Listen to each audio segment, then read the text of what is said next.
A área de segurança da informação é uma área muito técnica. A gente tem uns perfis, assim, pessoas muito fechadas. Eu acabo criando muito relacionamento e isso me ajudou muito.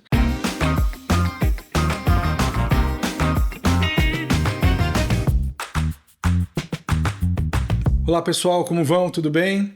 Eu sou Renato Sozzi, diretor de Data Digital e Design aqui da Taking, e vamos começar mais um Taking Casting aqui com a nossa convidada especial, que é a Carla Batistella, gerente de segurança de informação da Copa Energia.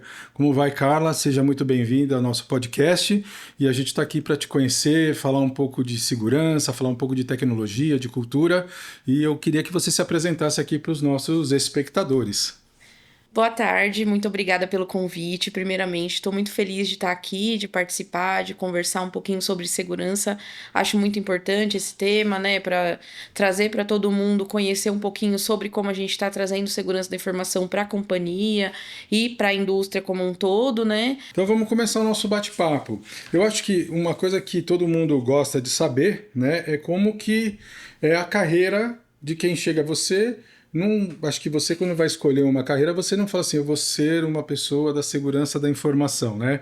Então a gente queria saber como é que foi essa jornada, como é que você trilhou, como é que você chegou nessa posição, o que te fez escolher, ou se você foi escolhida, como é que foi que você chegou nesse desafio de ser uma profissional de segurança da informação? Bom, quando eu comecei na área de segurança da informação, ainda não era uma área tão hypada como é hoje, né? Hoje é muita moda, né? E tem pouco histórico disso no passado. Então, quando eu comecei na área de tecnologia como um todo, eu fiz redes de computadores, eu trabalhava com suporte, carregava máquina, aquele comecinho que, né, a maior parte de nós passou, porque hoje em dia já é outro histórico, né? As pessoas têm já outra vivência na área de tecnologia. Então eu comecei carregando máquina, dando suporte, tudo mais.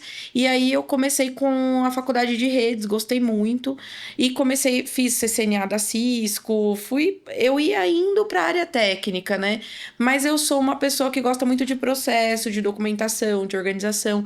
Então eu acabava sempre caindo numa coordenação, numa liderança. Então trilhando este caminho. E aí eu fui para a área de projetos. Eu gosto muito de projetos. Era meu sonho ser gerente de projeto. Desde quando eu fiz a faculdade, quando eu tive aula de projetos dentro da faculdade de redes, eu amei. E aí eu falei, não, eu quero isso para minha vida. E aí eu me especializei, fiz MBA na FGV de gestão de projetos e tirei o PMP, que era a certificação. E comecei a trabalhar com projetos de infraestrutura, porque, de novo, eu era da área de redes, né, infra e tudo. Então, eu fiz muitos projetos de infraestrutura em consultoria e acabei caindo em projetos de segurança da informação. E aí, eu gostei, me apaixonei pela área, gosto muito da área e tô há mais de 15 anos já nessa área, primeiramente como consultora, né? Então, a gente tocava muitos projetos dentro da consultoria com os clientes e eu acabava conhecendo muitos setores e muitos cenários diferentes. Então, isso me encantou muito, porque a gente consegue adaptar e trazer outras visões e tudo mais. E aí, fui indo, caí na área na parte de coordenação, depois gestão, e hoje eu sou gerente de segurança da informação na Copa. Muito legal, é uma trajetória sempre muito interessante. E eu tenho uma curiosidade em relação, você contou toda, vamos dizer assim, toda a sua jornada de conhecimento técnico, né? E como é que é você, quando você caminha para os papéis de liderança, como é que é essa transformação, né? Porque aí você não é só mais responsável só pela técnica, pela parte de infra, mas pelas pessoas que você está formando ou está engajando ali para trabalhar com você. Como é que é essa mudança, esse chaveamento? Como é que, até porque a gente entende que é uma área, quanto mais técnica, parece mais difícil lidar com esse perfil de profissional, né? Conta um pouco como é que é esse desafio de ser líder de um time que cuida de segurança da informação. É difícil, né? Acho que a área de segurança da informação é uma área muito técnica, como você falou. A gente tem uns perfis, assim, pessoas muito fechadas, né? Hoje em dia a gente tem evoluído mais nisso e a gente traz um pouco mais de humanidade, né, para a área de segurança, mas até então era uma área muito fechada, as pessoas eram muito fechadas, né? Então eu tive bastante dificuldade no começo mesmo para interagir com as pessoas e para conhecer. Mas eu tenho um perfil muito muito próximo de pessoas mesmo. Então, eu acabo criando muito relacionamento e isso me ajudou muito. Obviamente que foi um caminho a ser trilhado, né? E é o que eu falo, depende muito da sua gestão e de quem tá com você. Quando eu fui, minha primeira experiência como gerente mesmo foi há 3 empresas atrás, e a minha liderança era um diretor que eu tinha, ele era muito próximo a mim e ele me ajudava muito nessa questão de aprender a lidar com as pessoas, com gestão de pessoas e olhar para o time como uma oportunidade de evoluir as pessoas mesmo, né? Porque até então a gente ficava muito com a visão de eu vou evoluir a área, o que eu tenho de meta, o que eu tenho para segurança, o que a gente precisa fazer, quais são as soluções que eu preciso comprar, quais as soluções que eu preciso manter, como que a gente vai configurar. E aí, em dado momento, eu realmente me deparei com esse desafio de como desenvolver as pessoas para que elas estejam engajadas comigo, para que elas sejam realmente um time que vai fazer acontecer o que a gente precisa que seja o objetivo da área, né? Para a gente fazer as coisas acontecerem. E aí virou uma chavinha mesmo, daí a gente passa a olhar para o time com outros olhos e trazer assim feedback, trazer umas conversas mais próximas, perguntar mesmo como que a pessoa quer se desenvolver, criar PDI e tudo mais. Então, foi um caminho bastante difícil até, e que hoje eu tenho muito mais facilidade. A Cláudia, que é a nossa diretora lá na Copa, ela traz muito esse perfil também. Então, de olhar para as pessoas, de trazer humanidade. E uma coisa que a gente tem na Copa que é muito legal e que eu gosto, e que eu acho que é muito interessante para todos nós, é a questão de desenvolvimento de liderança. Então, a gente faz treinamentos, que é difícil você ver hoje nas empresas. De todas as empresas que eu fui líder até hoje, essa é a primeira empresa que eu vejo fazendo isso. Então, treinamento de liderança, acompanhamento com coaching, a própria diretora muito próxima da gente para trazer isso. Então, isso tudo eu aprendi. Eu falo que o ano passado foi um ano que, em um ano, eu aprendi em 3 anos, dentro de um ano. E uma das coisas que eu aprendi bastante foi a questão de gestão de pessoas mesmo. Muito legal. Você tocou num tema, então eu vou fazer um complemento que é uma grande curiosidade. Num time de segurança da informação, Carla, o quanto que você falou de humanidade, soft skills que tem que ser desenvolvido, mas o quão criativo pode ser? Qual é o limite de criatividade que um profissional de segurança da informação pode ter? Qual que é a liberdade de criação que ele pode ter? O quanto isso pode prejudicar numa área tão pragmática que tem que ser a área de segurança? Eu falo que, assim, uma coisa que eu sempre trabalho no meu time é a tolerância à frustração, né? A gente precisa saber que por mais que a gente tenha estudado e que a gente saiba e que a gente tenha criatividade para saber que aquilo ali dá para ser explorado, que aquilo ali pode acontecer, que pode acontecer um incidente, a gente precisa estar tolerante às frustrações de quando vem, por exemplo, uma questão de mercado, uma questão da própria empresa, do negócio, e não dá pra gente evoluir naquilo. Então, assim, esse equilíbrio é muito importante, muito, porque o time, algumas pessoas são mais operacionais, e aí é perfil, né? Alguns são muito operacionais, apertador de botão que a gente fala, né? Que as pessoas realmente estão ali para fazer o dia a dia e gostam daquilo, e isso também é uma questão que eu converso bastante com o time, de o que você quer para sua vida, o que você quer fazer, o que você gosta de fazer, né? Também não vou trazer para gestão, por exemplo, para liderança técnica, uma pessoa que gosta de operacionalizar só. E tudo bem dela operacionalizar, é um perfil, e tá tudo bem, sabe? Isso eu tenho trabalhado muito com o time também. E, por um outro lado, eu preciso trazer para eles. Sim, vocês precisam ser criativos, vocês precisam pensar em coisas novas, e não dá para fazer tudo que a gente está pensando. Então, é um equilíbrio muito grande. E, por um outro lado, eu também estimulo o time a conhecer coisas novas no mercado. Porque segurança também tem muito essa questão de a gente olhou a tecnologia que é melhor, que todo mundo sabe que está funcionando, e é isso e acabou.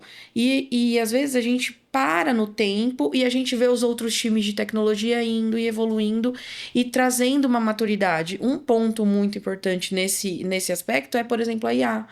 Então a gente fala, todos os times de TI já querem usar IA, todo mundo está evoluindo. A gente, na área de segurança, está pensando em IA, em como proteger a empresa, mas a gente não tá pensando em IA e como trazer isso também pra gente com criatividade mesmo, de como isso pode ajudar a gente no dia a dia, né? Então, é um equilíbrio. Uhum. Perfeito. E você já tocou no que seria a minha próxima pergunta, que é o advento agora mais forte da inteligência artificial aplicada, né, aos negócios e tudo mais. Na área de segurança da informação, eu queria ver, me fala um pouco da visão de fora para dentro, ou seja, o quanto que a IA desafia o seu time, né? O quanto que uma IA de fora que venha com intenções não muito boas, né, assim, o quão é desafiador você se proteger, como é que vocês se organizam, obviamente dentro do que você pode contar, mas como é que é essa preparação, como é que você se defende dessa alta tecnologia, essa alta demanda que também vem de fora de quem está querendo invadir aí as infraestruturas e os sistemas das empresas. Me conta um pouco desse lado de lá. Depois, se você quiser emendar, né, como é que é ampliar essa forma de usar IA para dentro, fique à vontade. Eu acho que agora é um cenário bastante de curiosidade, acho que de todo mundo, como que essa força, né, do bem contra o mal, vamos dizer assim, funcionando numa área de segurança de informação. A gente tem trabalhado muito a questão de parceria, primeiramente, com a área de dados na Copa, que é a área que está cuidando de IA. Então, a gente fala muito sobre governança com eles. Então, a gente precisa pensar em maneiras de governar isso, esses dados, de como controlar quem vai acessar o quê, por que que vai acessar, de onde vêm os dados, por outro lado, a gente também quer ser colaborativo. Então, não adianta a gente fechar uma base de dados interna, fechar uma IA interna e a gente ser uma IA burra, que não vai ter dados externos, né? E aí não vai resolver em nada. Então, a gente tem pensado muito nisso e trabalhado isso em conjunto com a área de dados. Em paralelo, a gente tem pensado muito na questão de visibilidade. Como ter visibilidade no ambiente hoje? Né? Quais ferramentas vão ajudar a gente a ter visibilidade do que tem de IA? Como que a gente está usando IA dentro da companhia, né? Eu participo de muitas rodas de conversa e isso é uma coisa que eu sou bastante entusiasta no mercado e eu falo que para o meu time inteiro a gente precisa estar no mercado, conversando com as pares, conversando com as empresas, porque várias pessoas pensando junto, a gente vai se ajudar, né? Então, eu participo de muitas rodas de conversa e a gente sempre fala sobre isso. Quais ferramentas estão trazendo visibilidade pra gente?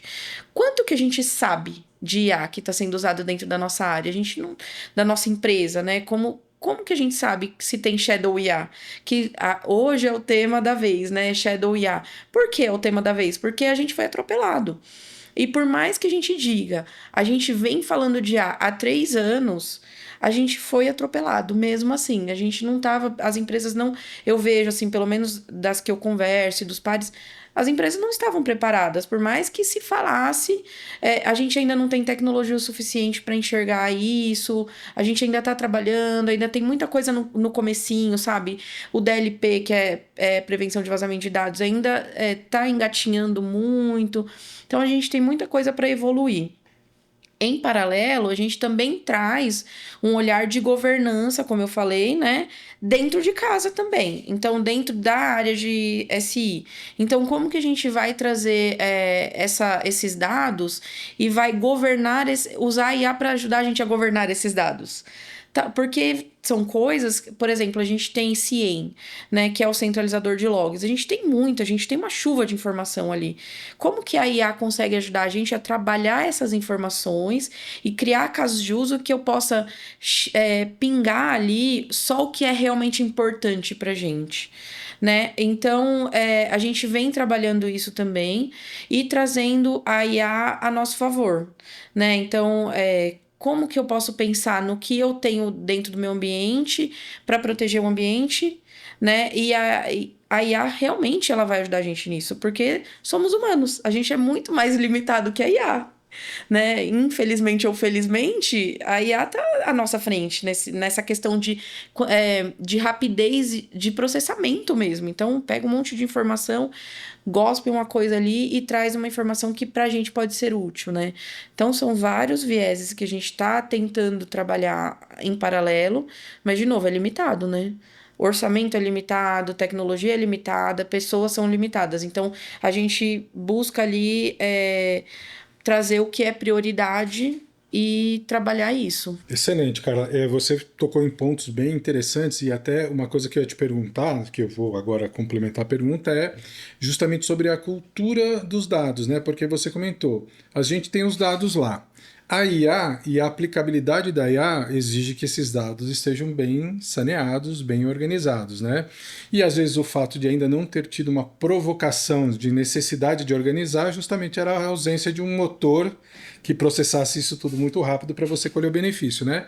Do ponto de vista cultural, como é que é isso lá para vocês, né? Porque é muito modelo novo de colaborar. Você falou, pessoas têm suas limitações, tecnologia acelera, mas eu acho que é um novo modelo de colaborar, né? Como é que é esse casamento? Se você puder contar um pouquinho mais assim de como é que é o desafio de trazer a tecnologia, empatizar com as pessoas e que elas consigam tirar o melhor proveito. Então, a área de dados lá tem trabalhado muito a questão de conscientização mesmo e de treinamento das pessoas, né? É a mesma coisa que a gente trabalhou há 2 anos, 3 anos atrás, que as empresas estavam trabalhando data-driven. É a mesma coisa, no fim. É como você vai trabalhar esses dados, porque o que a gente tem enxergado? Eu crio motores, eu trago a IA, mas eu não trago um benefício efetivo, sabe?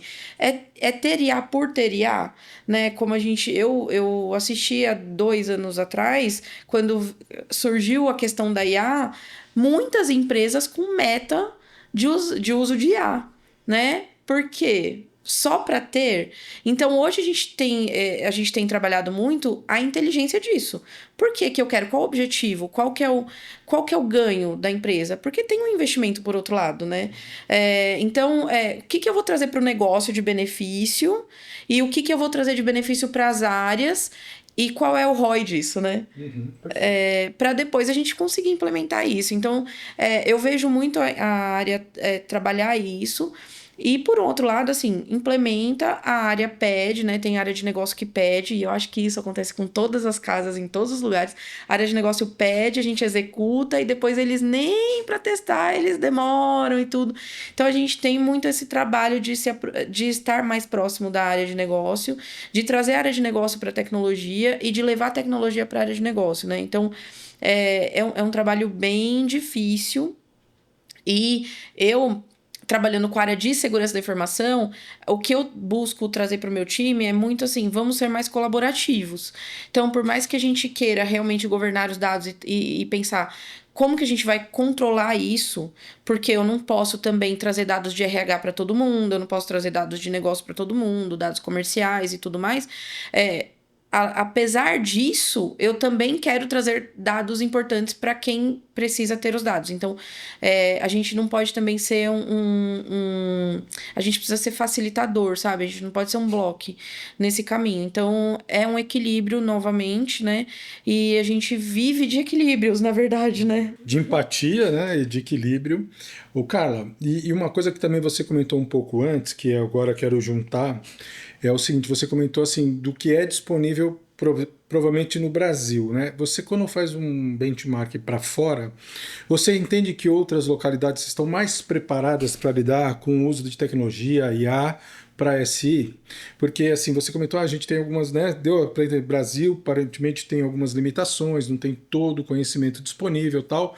Como é que você faz um depara de Brasil com e qual localidade ou que países que estão mais avançados nesses temas? Ó, o ano passado eu estive na RSA, né? E a RSA foi super focada em IA, de novo, né? Segundo ano já que eles falam bastante de IA.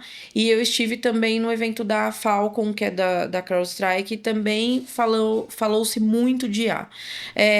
O que que eu entendo? O Brasil é um país forte na área de cyber, tá? Quando você vai nesses eventos externos, principalmente, a gente vê que realmente o Brasil está presente, tem muito brasileiro. Para você ter ideia, no evento da CrowdStrike teve painéis somente para brasileiros.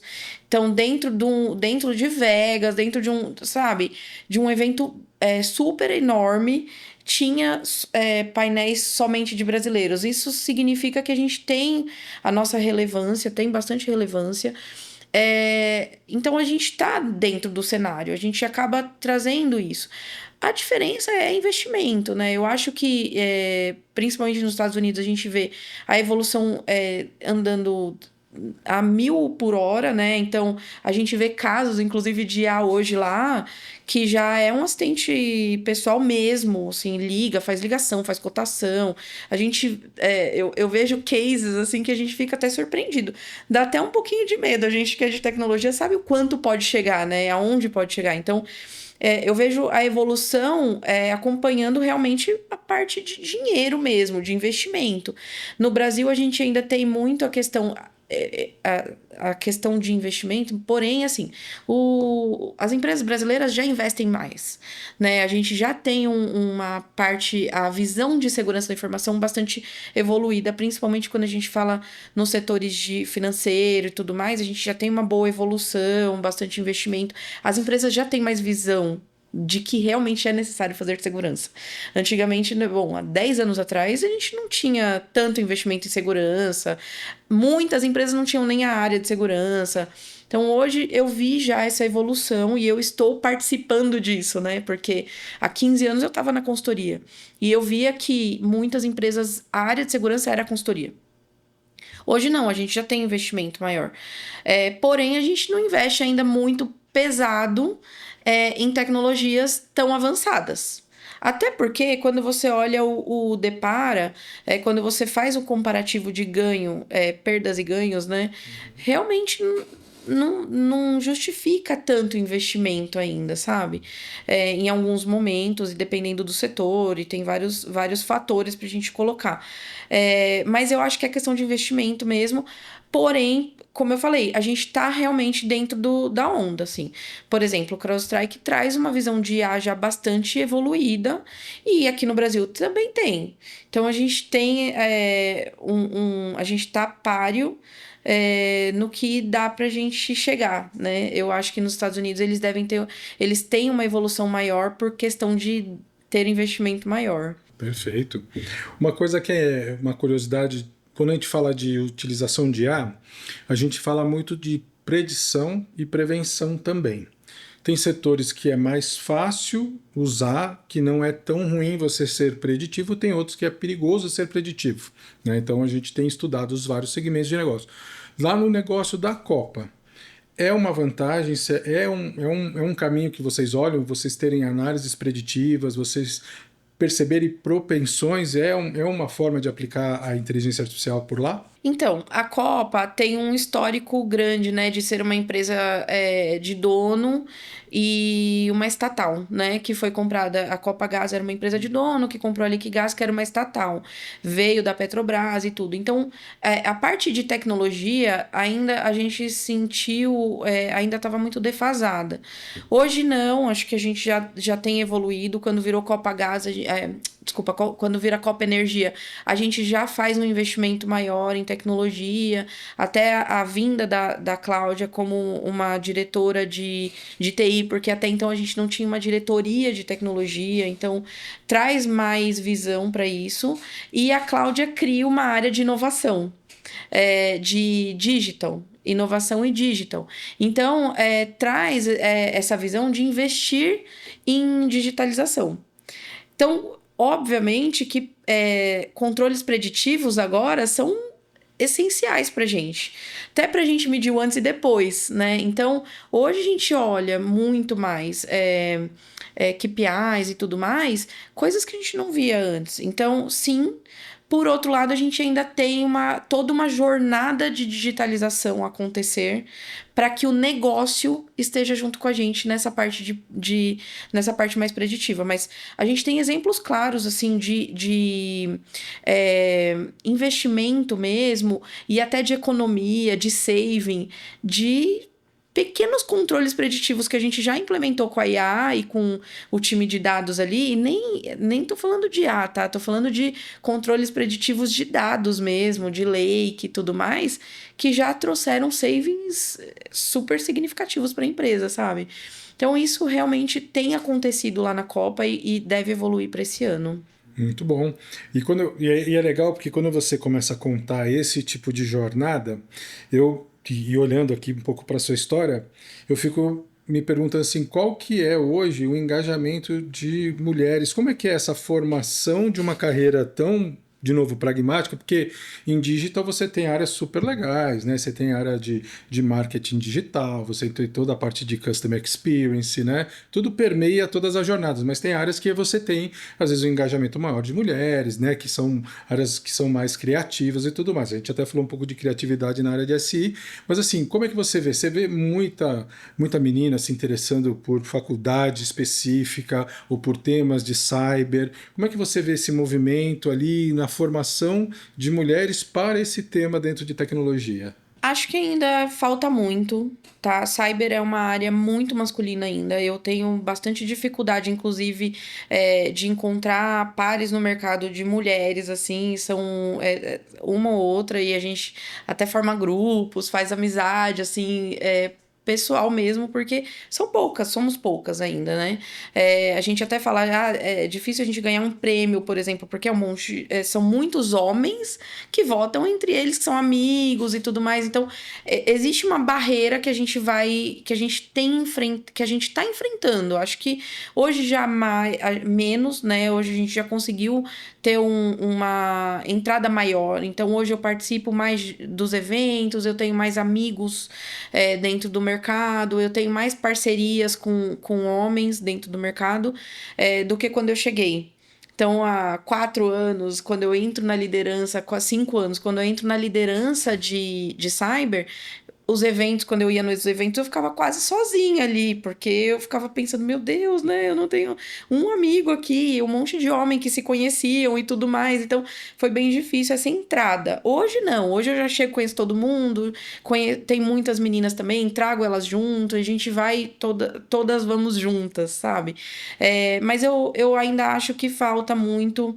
Isso, a gente tem falado, inclusive, de trazer, por exemplo, quando eu falo de trazer mais mulheres para as nossas áreas de cyber e de segurança como um todo, a gente ainda vai muito para a parte de GRC, de processo, né, de riscos e de governança, e menos para a parte técnica, infelizmente, tem muito menos meninas na parte técnica, mas a gente vê muitos movimentos, né? Então a gente vê a ONCE, a gente vê Cyber Girls, tem vários grupos aí de meninas trabalhando isso, a gente busca apoiar, então sempre que eu posso, eu tô dentro desses processos e dentro desses grupos ajudando, porque eu sou super a favor, né?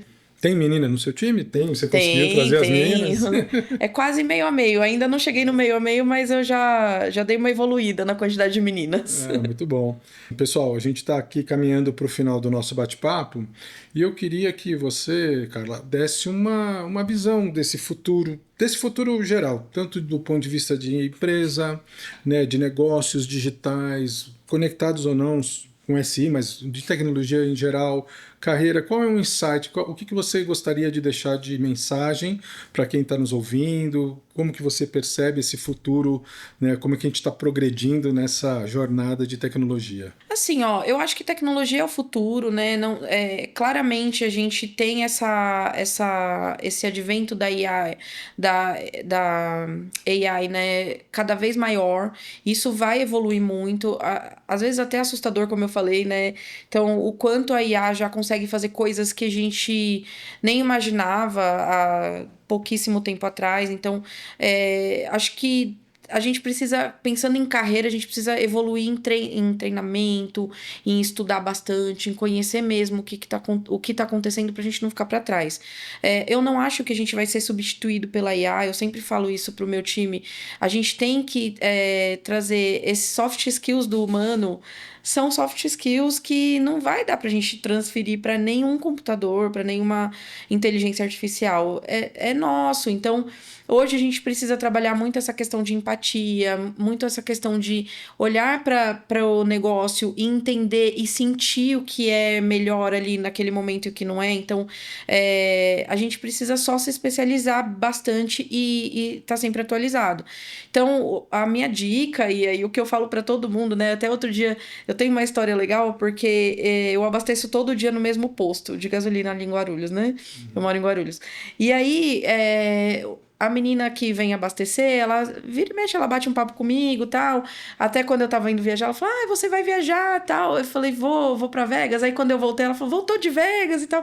Aí ela falou, mas o que você faz no trabalho? E abastecendo o carro todo dia acaba criando quase uma amizade, né? E aí eu falei pra ela falou, eu tô fazendo direito. E eu falei pra ela, a minha dica vai pra direito digital. Porque é o futuro, gente. A gente tem que pensar que digital realmente vai ser... daqui para frente é tudo digital.